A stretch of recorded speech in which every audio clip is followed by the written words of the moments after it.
বিকালবেলা একটু বাইরে চলে আসলাম, তো বাচ্চাদের নিয়ে একটু ঘুরতে বের হয়েছি। ভাবলাম এখানে নাস্তাটা করে ফেলি। তো দেখো বিকালের নাস্তাটা আমরা এখানে হোটেলে করে ফেললাম। খুবই মজা ছিল নাস্তাটা, পরোটাগুলো এত মচমচে হয়েছে, এত মজা হয়েছিল। আর ডালটাও ভাজিটাও খুব টেস্ট ছিল। বাচ্চারা খুব মজা করে খেয়েছে নাস্তাটা।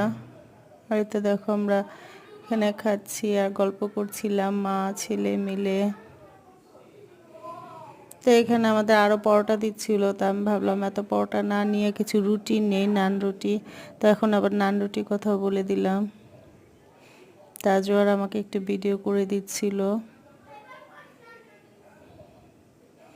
তা আমার জন্য রুটি আনতে গেছে, আনলে আমি আবার খাবো। এখান দিয়ে সারতাজ আমাকে খাওয়াই দিচ্ছে। এই তো আমার রুটিটাও চলে আসছে, দেখো খাওয়া শুরু করে দিয়েছি। আলহামদুলিল্লাহ। ভিডিওটা ভালো লাগলে লাইক করবে, সাবস্ক্রাইব করবে। আল্লাহ হাফেজ।